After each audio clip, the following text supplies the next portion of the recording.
चलिए अब कार्यक्रम में हम सबसे पहले बात कर लेते हैं भारत के अंतरिक्ष कार्यक्रम की, जिसमें आज एक नए युग की शुरुआत हुई है। भारत के पहले निजी रॉकेट ने मिशन प्रारंभ के तहत अंतरिक्ष में पहली उड़ान भरी और आज सुबह 11:30 बजे श्रीहरिकोटा से प्राइवेट सेक्टर के पहले रॉकेट विक्रम एस ने सफल उड़ान भरी। इस रॉकेट को हैदराबाद की कंपनी स्काई रूट एरोस्पेस ने बनाया है। इस उड़ान ने स्पेस क्षेत्र में उम्मीदों के नए रास्ते खोले हैं।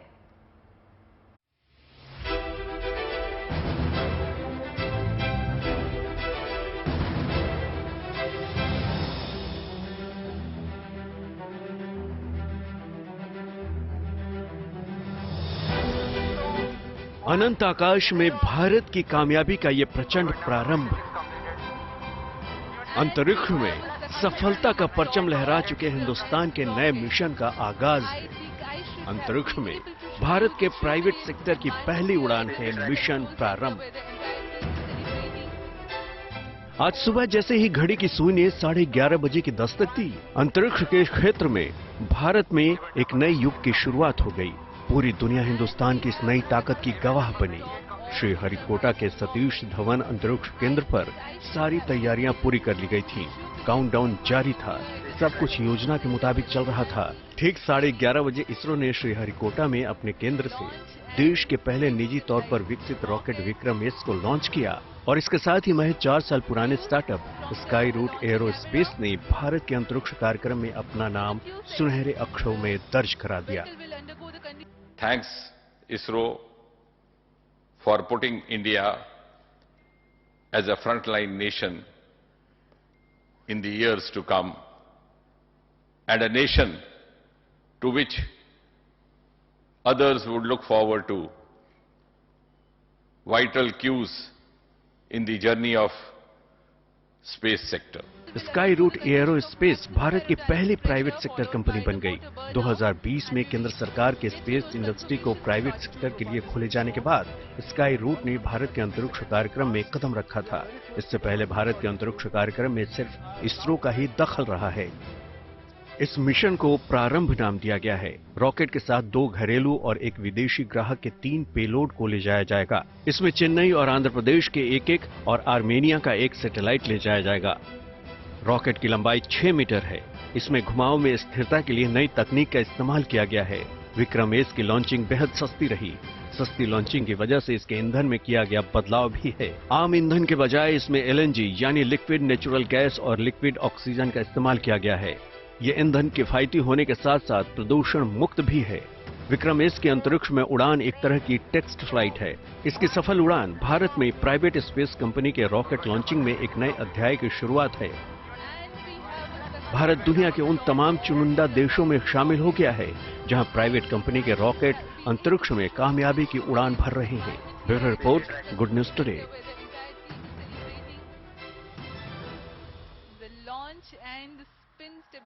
स्पेस में भारत की नई उड़ान के बाद अब आपको साहस और शौर्य की उड़ान दिखाते हैं। लिए चलते हैं आपको नागपुर, जहां हिंदुस्तान के वायुवीरों ने हैरत अंगेज करतब दिखाए।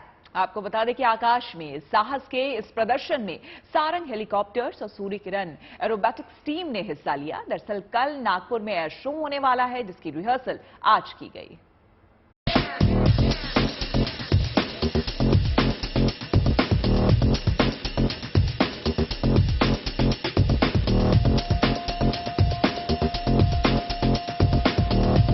नीले आसमान में ये हिंद की वायुसेना की काबिलियत के निशान है।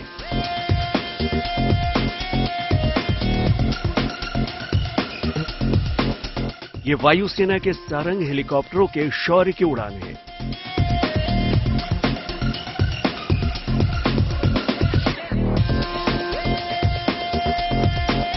नागपुर का आसमान इन दिनों वायुसेना के इस पराक्रम का गवाह बन रहा है।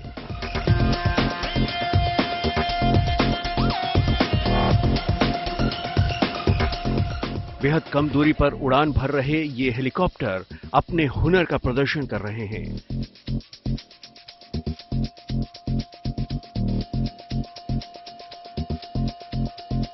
नागपुर में ये तैयारी है एयरफेस्ट 2022 की।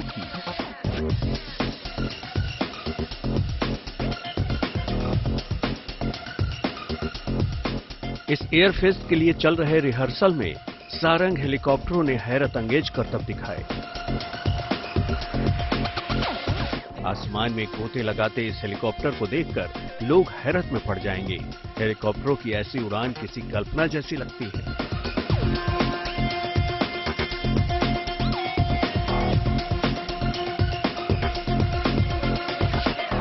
आसमान में धुएं की सफेद लकीर खींचते हुए ये हेलीकॉप्टर अचानक अपनी दिशा बदल देते हैं।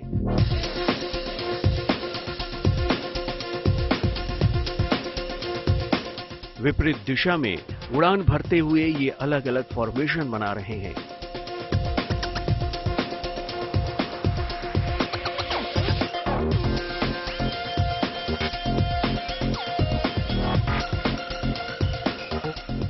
सारंग के बाद अंतरिक्ष में जाबाजी दिखाने की बारी थी टीम सूर्य किरण की। वायुसेना के जेट्स की ये एरोबैटिक्स टीम अपने हैरत अंगेज करतब के लिए पूरी दुनिया में मशहूर है।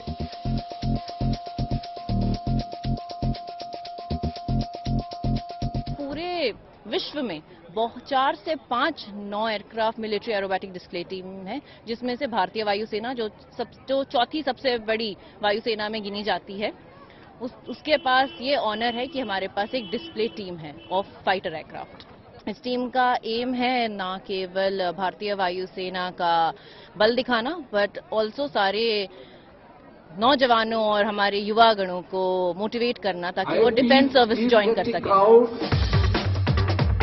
नागपुर में वायुसेना की ये ताकत देखने के लिए बड़ी संख्या में लोग जुटे।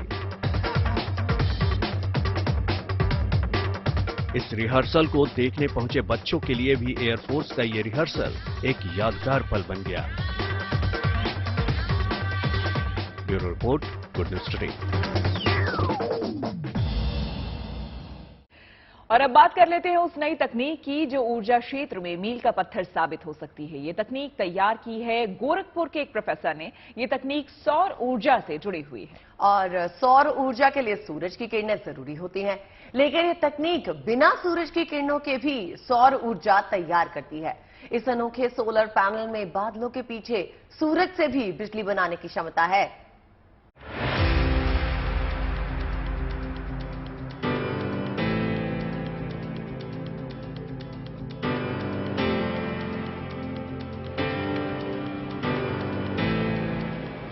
सोलर एनर्जी जो भारत का भविष्य है। सोलर एनर्जी जिसे लेकर तरह तरह के प्रोजेक्ट्स देश भर में चल रहे हैं। इसी कड़ी में गोरखपुर की मदन मोहन मालवीय टेक्निकल यूनिवर्सिटी के असिस्टेंट प्रोफेसर डॉक्टर प्रशांत सैनी ने एक अनोखा कारनामा कर दिखाया है। उन्होंने सौर ऊर्जा के क्षेत्र में नए इनोवेशन के साथ एक अनोखा सोलर प्लांट बनाया है, जिसमें बिना सूरज की किरणों और बिना पैनल के बिजली बनेगी। इस आधुनिक सोलर प्लांट में बादलों के पीछे सूरज से ऊर्जा प्राप्त कर लेने की क्षमता होगी। आज भी भारत में कुछ ऐसे गांव हैं जहां बिजली की समस्या से लोग परेशान हैं। ऐसे में ये प्लांट 10 डिग्री सेल्सियस तक की गर्मी को भी सौर ऊर्जा में बदलने की क्षमता रखता है।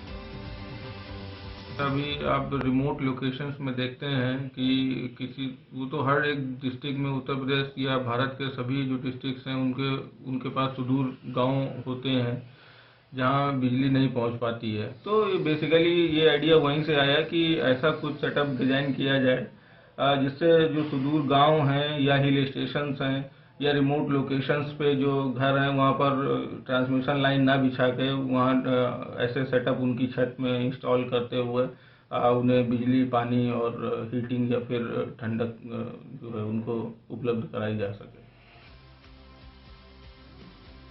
Combined cooling, heating, power and desalination नाम का ये सोलर प्लांट सौर ऊर्जा की जगह वातावरण की गर्मी से खुद को चार्ज कर सकता है। इस तरह के इनोवेशन से न केवल सोलर प्लांट से तैयार की जाने वाली एनर्जी को बढ़ावा मिलेगा, बल्कि उन घरों तक भी रोशनी पहुंचेगी जिनकी जिंदगी अब तक अंधेरों में गुजर रही थी। गोरखपुर से विनीत पांडे के साथ good news today.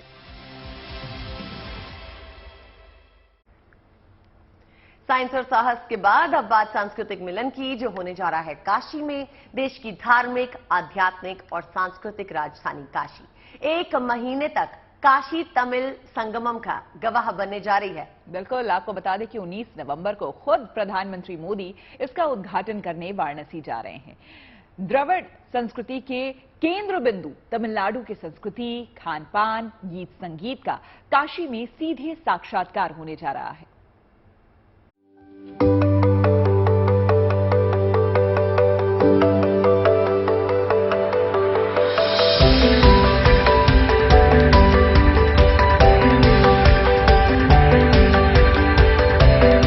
Vanakkam Kashi.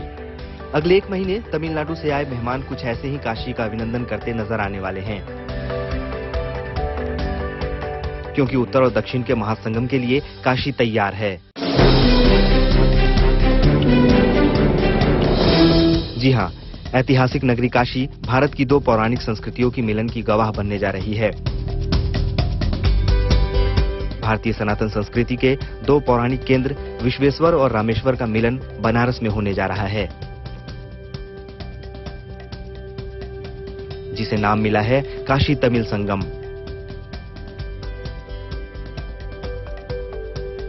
Banaras के काशी हिंदू विश्वविद्यालय के एमपी थिएटर ग्राउंड में ये आयोजन 19 नवंबर से 16 दिसंबर तक चलेगा। खास बात यह है कि अपने संसदीय इलाके में होने वाले इस संगम का उद्घाटन करने खुद पीएम मोदी 19 नवंबर को वाराणसी आ रहे हैं।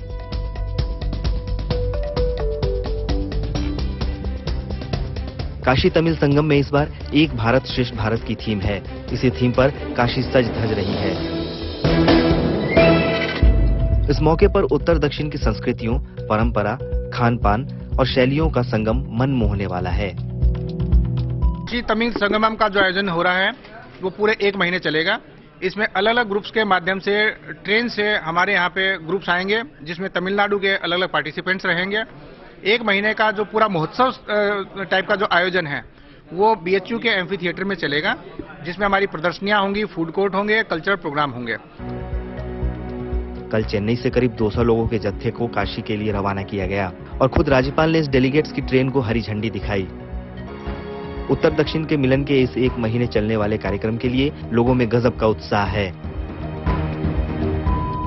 और काशी का बहुत अलौकिक विकास हुआ है, जो आप खुद इसका अनुभव ले सकते हैं। ये तीर्थ स्थल है काशी, काशी विश्वनाथ, उनके लिए कुछ किया जा सके तो स्वाभाविक सी बात है कि एक बहुत बड़ा आत्मीय लगाव जो है वो तमिलियंस के लिए काशी से है। तमिलनाडु की संस्कृति की झलकियों के लिए हर शाम बीएचयू में सांस्कृतिक कार्यक्रम होंगे, जिसमें तमिलनाडु के लगभग 500 कलाकार अपनी कला का प्रदर्शन करेंगे।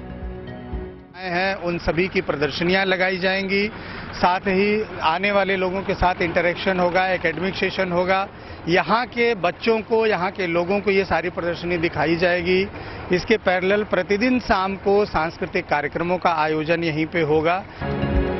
इस पूरे महीने यहाँ तमिलनाडु के हैंडलूम, हैंडीक्राफ्ट, खाने पीने की वस्तुओं के साथ शैक्षणिक प्रदर्शनी भी लगेगी। यहाँ करीब 75 स्टॉल लगाए जा रहे हैं। साथ ही लघु फिल्मों के जरिए काशी के लोगों को तमिलनाडु के दर्शन भी कराए जाएंगे। हैंडलूम, हैंडीक्राफ्ट्स, इनके सभी प्रोडक्ट्स यहाँ देखने के लिए मिलेंगे, सेल्स होगा और इनके प्रात्यक्षिक भी होंगे। इसी प्रकार तमिलनाडु में हर एक जिले में जो विशेष व्यंजन होते हैं उन व्यंजनों का यहाँ, खाद्य पदार्थों का यहाँ स्टॉल्स भी होंगे। इस संगम के लिए जितना उत्साहित काशीवासी हैं, उतना ही उत्साह तमिलों में भी है। इस महामिलन के जरिए 2000 साल पुरानी काशी तमिल रिश्तों को तो और मजबूती मिलेगी ही, उत्तर और दक्षिण के बीच भी दूरी को कम किया जा सकेगा। वाराणसी से रोशन जायसवाल के साथ bureau report, good news today.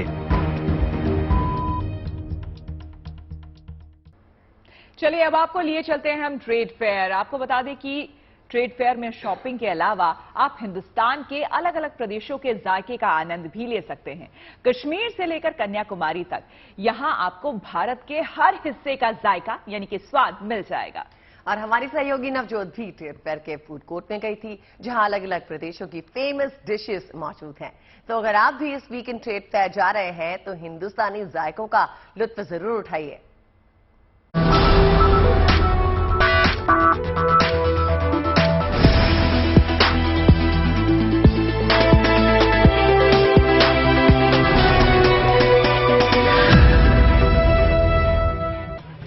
Kashmir pavilion और जम्मू कश्मीर फूड खाने में अगर आप इंटरेस्टेड हैं तो यहाँ पर आपका स्वागत है। क्या क्या चीजें दे रहे हैं यहाँ पर? मैम यहाँ के जो जम्मू कश्मीर की जो स्पेशल खाने हैं, हमारे डोगरी खाने, कश्मीर के खाने, जो हमारा वहाँ का फेमस केसर का टी है, सैफरन टी है, ये देखिए इसकी मेघ बन रही है। ये सिर्फ बनता है, इसको समोवर कहते हैं मैम। इसमें यहाँ से कोले डाले जाते हैं और ये बहसी केसर से बनता है और इसमें कुछ स्पेशल कुछ थोड़े बहुत लिटर्स कश्मीरी मसाले थोड़े और अपना केसर डाल के ये कहवा बनता है। यहाँ का जो ऑथेंटिक फूड है आप ले सकते हैं रिश्ता और साथ ही रोगन जोश। थोड़ा सा आगे मूव ऑन होता है क्योंकि कश्मीर से जब आप थोड़ा सा आगे चलेंगे तो आपको यहाँ पर अवध का टेस्ट भी नजर आ जाएगा। लखनऊ के मशहूर गलाउटी कबाब, नॉन वेजिटेरियन अगर खाना चाह रहे हैं तो वो लोग ये खा सकते हैं। क्या क्या लेकर आए हैं? मटन गलौटी कबाब है, बोटी मसाला है, मुर्ग लगन चिकन है, दम बिरयानी है। तो आपके पास ऑप्शंस बहुत सारे, कुछ और ऑप्शंस चलिए मैं एक्सप्लोर करती हूँ। हम जैसे पंजाबी लोग जब बिहार जाते हैं हम सिर्फ लिट्टी चोखा खाते हैं, लेकिन यहाँ पर आपको एक्चुअल बिहार का पूरा टेस्ट मिल जाएगा। मैं कुछ नहीं जानती हूँ क्योंकि मैं जानते हुए भी बोलूंगी तो मेरे बिहारी दोस्त जरूर मेरे को गुस्सा करेंगे कि तुमको नहीं पता था तो नहीं बोलना था, इसलिए आप ही समझाइए जनाब ये क्या क्या है। ये मैडम बिहार का नरसा है, मावा किससे बनता है? ये मावा ड्राई फ्रूट स्टफिंग होता है, अंदर में खोवा होता है, राइस पाउडर होता है, ऊपर में तिल होता है। इसे मावा का नरसा कहते हैं, गया का फेमस आइटम है। बिल्कुल मिस नहीं करना चाहिए। ये क्या है? ये मावे का चंद निकला मैडम। ये मावा स्टफिंग होता है, मैदे की लेयर से बनता है, बहुत बढ़िया टेस्ट आता है, लोगों को बेहद पसंद आता है, दिल्ली के लोगों को। और इसके बाद कुछ और मिठाइयाँ भी आप लोग लेकर आए हैं। ठीक है, यहाँ से शुरू करते हैं। ये क्या है? ये लौंग लता मिठाई होता है मैम। क्या होता है? मावे और इसके अंदर वो सूजी फिलिंग रहती है। और ये क्या है? वो गाजा मिठाई बोलते हैं, गाजा मिठाई। वो भी मीठा होता है, मैदे का और चीनी का बनाया हुआ रहता है। देन जलेबी आपको मिल जाएगी। Then you have litti chokha, सब कुछ आपको मिल जाएगा।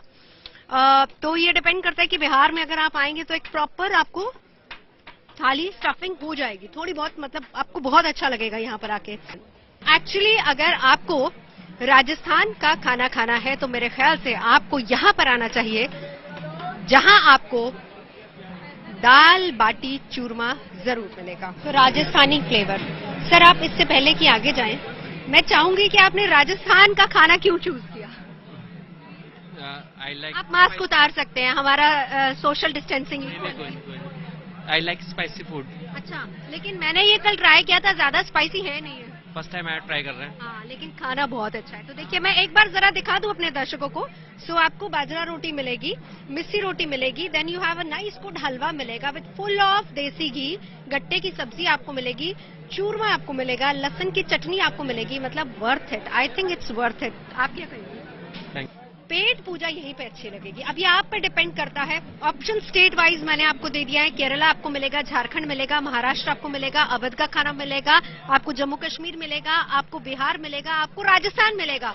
आपकी चॉइस है कि आप क्या खाना चाहते हैं। हमारा खाने का वक्त हो गया है, खुशबू हमको बुला रही है और मैं अपने कैमरा पर्सन अभिषेक के साथ ट्रेड फेयर में खाना खाने जा रही हूँ। Bye bye. और अब बात पहाड़ों पे हो रही बर्फबारी की। दरअसल उत्तराखंड में चमोली और बागेश्वर में हुई बर्फबारी के बाद तापमान में गिरावट दर्ज की गई। पूरे इलाके में बर्फ की चादर सी बिछ गई है।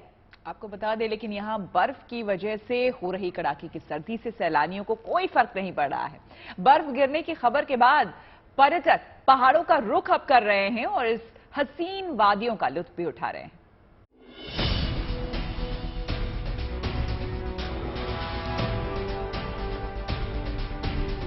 बर्फ की सफेद चादर में लिपटी पहाड़ी, मन को मोह लेने वाला दिलकश नजारा।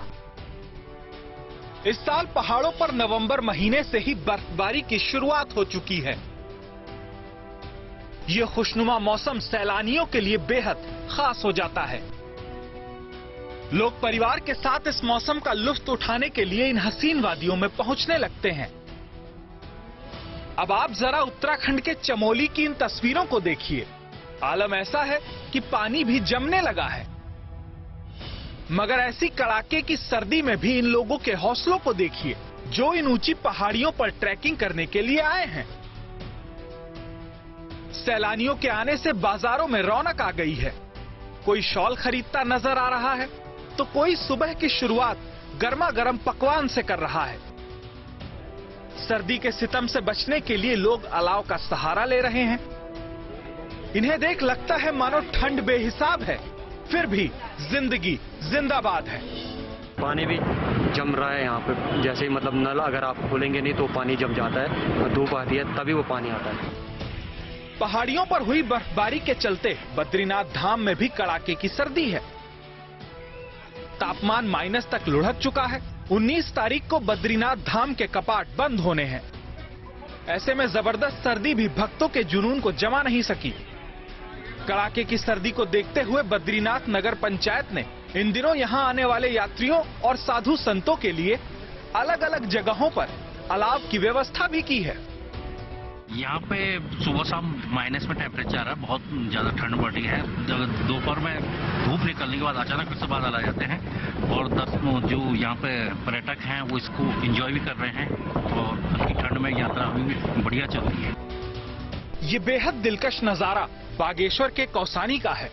इन बर्फीली चोटियों को देखकर आपको भी यहाँ पड़ रही जबरदस्त ठंड का अंदाजा तो लग ही जाएगा।